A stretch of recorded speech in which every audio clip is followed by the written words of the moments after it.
जैन धर्म के साधु हैं, उनके साथ रहने का काम पड़ता है, क्योंकि हमारा कुल धर्म है।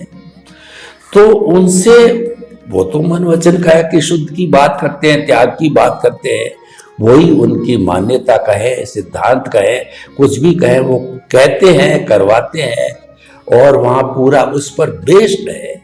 लेकिन जब उनसे जो है ये बात की जाती है कि कर्ता भाव से ही कर्म बंधन होता है और कर्ता भाव ही राग द्वेष पैदा करता है, तो प्राय वो ये बताते हैं कि हम जो हिंसा करनी नहीं, करवानी नहीं, अनुमोदनी नहीं, मन से नहीं, वचन से नहीं, काया से नहीं, जो हमने ग्रस्त जीवन त्याग करके 5 महाव्रत धारण करके और ये सन्यासी जीवन लिया है, तो उसमें कर्ता भाव तो हमने समाप्त करके फिर ये जीवन धारण किया है। तो कृपया थोड़ा सा अध्यात्म विज्ञान की दृष्टि से बताइए कि ये किस तरीके से है। हालांकि आप बताएंगे भाई वो रिलेटिव है, क्योंकि मन वचन काया आ गया, अध्यात्म विज्ञान में मन वचन काया वो विषय नहीं है। फिर भी जो भी है, ये जो प्रचलन में चल रहा है वो आप अध्यात्म विज्ञान किस एंगल से देखता है, और एंगल का भी आप कहेंगे कि वहां पे व्यू पॉइंट होता ही नहीं है।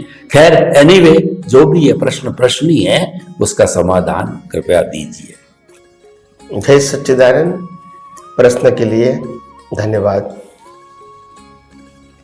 देखो, बहुत सारी बातें ऐसी होती हैं जो रिलेटिव सत्य में बहुत बहुत इंपॉर्टेंट होता है और आध्यात्म मार्ग में उसका कोई इंपॉर्टेंट नहीं होता है।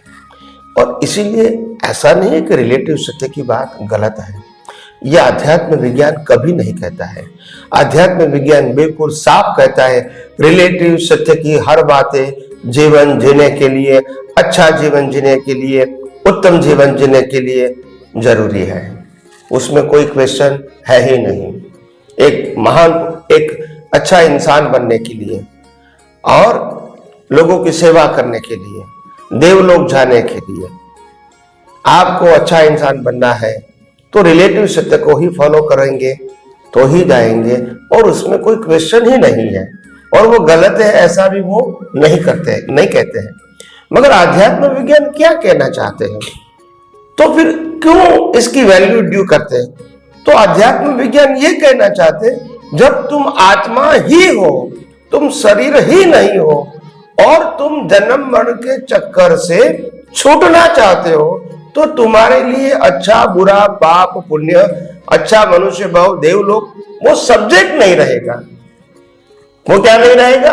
सब्जेक्ट नहीं रहेगा। अगर जहां तक गलती होगी मिलता रहेगा, मगर आपका सब्जेक्ट नहीं रहेगा। तो इसीलिए जो धर्म के अंदर, पर्टिकुलर जैन धर्म के अंदर 5 महाव्रत की बहुत बड़ी वैल्यू है। और संसारी जो होते हैं श्रावक श्राविका, वो आंशिक रूप से 5 महाव्रत का पालन करते हैं, अनुव्रत। और साधु को 5 महाव्रत का फुल फॉर्म में पालन करना पड़ता है, जीवन पर्यंत। तो आखिर आप कहेंगे कि हमने त्याग कर दिया है, घर परिवार संबंध संपत्ति सब छोड़ दिया है। बात सही है कि आप त्यागी है, साधु है, सन्यासी है, तो छोड़ दिया है। मगर एक बात ध्यान रखो कि छोड़ना क्या इसी को आप सच्चा त्याग कहोगे? अगर लड़की अपने परिवार को छोड़ देती है, घर को छोड़ देती है, माँ बाप भाई बहन को छोड़ देती है, तो क्या आप इसको त्याग कहोगे? छोड़ना वो त्याग कहोगे? उन्होंने वो छोड़ा और ये परिवार अपनाया, आपने वो छोड़ा और त्यागियों का परिवार अपनाया। यहां भी गुरु है, गुरु भाई है, यहां भी क्रिया है, यहां भी यहां की प्रक्रिया है, वो आपने अपनाया, एक प्रक्रिया को छोड़ दिया, जो प्रक्रिया सांसारिक बोलते थे वो छोड़ दिया और साधु की प्रक्रिया आपने अपना लिया। तो ये भी प्रक्रिया है, यहां भी जिम्मेदारी है, यहां भी जिम्मेदारी है, यहां भी कष्ट है, यहां भी कष्ट है, यहां भी भुगतान है, यहां भी भुगतान है, यहां भी मान सम्मान है, यहां भी मान सम्मान है। संसार में भी प्रोजेक्ट है और त्यागियों में भी प्रोजेक्ट है। तो ये सब कुछ तो है। त्याग एक अवस्था है वो हम मानते हैं, त्याग एक मुक्ति का मार्ग है वो करेक्ट नहीं है। अवस्था जरूर है, उसको तो मानना पड़ेगा ना, मगर वो मुक्ति का मार्ग है ऐसा सिद्ध नहीं होता है। और अगर 5 महाव्रत को सिंसियरली फॉलो करते हैं तो भी वो मुक्ति का मार्ग है वो सिद्ध नहीं होता है, क्योंकि 5 महाव्रत में आप देखो, सत्य, अहिंसा, अचौर्य, अपरिग्रह और ब्रह्मचर्य, ये 5 महाव्रत प्रकृति को लागू होता है कि आत्मा को लागू होता है? प्रकृति। तो प्रकृति को लागू होता है। और प्रकृति अगर 5 महाव्रत का फॉलो करती है और 5 महाव्रत को फॉलो नहीं करती है, क्या दोनों प्रकृति कुदरती रचना नहीं है? दोनों कुदरती रचना। तो कुदरती रचना के लिए आज हम जिम्मेदार हैं? नहीं है, नहीं है।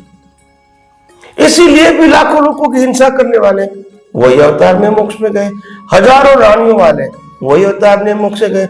ऋषभदेव भगवान को 102 पुत्र और पुत्री थे, मोक्ष में गए। तो चक्रवर्ती भी मोक्ष में गए। जिस चक्रवर्ती उमेश को 5 में से एक भी महाव्रत नहीं, अढळक परिवार, अढळक संपत्ति, भयंकर हिंसा, विषय, बच्चे, साम दाम दंड भेद, झूठ, कपट, सब कुछ करना पड़ता है 6 खंडों के ऊपर विजय प्राप्त करना है। तो ये सब कुछ हुआ, वही अवतार में तीर्थंकर, वही अवतार में मोक्ष।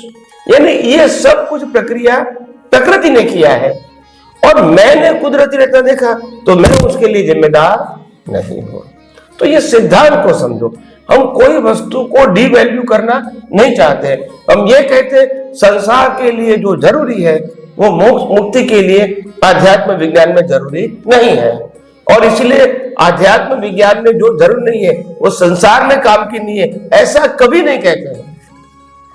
आपको तय करना है कि आपको अच्छा संसार के लिए, अच्छे संसार के लिए, अच्छे मनुष्य भोग के लिए या भौतिक प्रोग्रेस के लिए जीना है, या तो जन्म मरण के मुक्ति के लिए जीना है, वो आपको तय करना है। और दोनों मार्ग अपनी जगह पे 100% सही है। डिसीजन आपको लेना है। फिर आप कहोगे अच्छा संसार भी चाहिए, पुण्य भी चाहिए, सुविधा भी चाहिए, दोबारा कहोगे मोक्ष भी चाहिए, दोनों संभव नहीं है। और इसीलिए भारतवर्ष के अंदर ये कलयुग में कंफ्यूजन पैदा हुआ है। लोग कहते हैं त्याग कर दो, साधु बन जाओ, या तो दान पुण्य करो तो मोक्ष हो जाएगा, मंदिर बनाओगे तो मोक्ष हो जाएगा, साधु के वैयावच करोगे तो मोक्ष हो जाएगा। ये ऐसी बात नहीं है, ये रिलेटिव सत्य है, ये पुण्य पाप की बात है। तो मेरा कहने का मतलब है दोनों अपनी जगह पे 100% सही है। रिलेटिव सत्य का मार्ग भी सही है, सनातन सत्य का मार्ग भी सही है। अगर आपको मोक्ष में जाना है तो यू फॉलो द सनातन सत्य। अगर आपको अच्छा संसार चाहिए, अच्छी लाइफ चाहिए, अच्छा मनुष्य भोग चाहिए, तो you follow the relative truth. इसमें कोई क्वेश्चन नहीं है।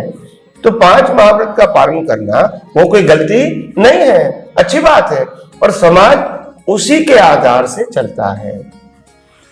तो कहने का मेरा मतलब यह है कि हम कंफ्यूज क्यों होते हैं, क्योंकि हम धर्म को जानते हैं और विज्ञान को अभी जानने की शुरुआत किया है, और इसीलिए उनकी पकड़ ज्यादा है, धर्म की बातों की पकड़, रिलेटिव सत्य की, और भी सनातन सत्य पकड़ में नहीं आया है।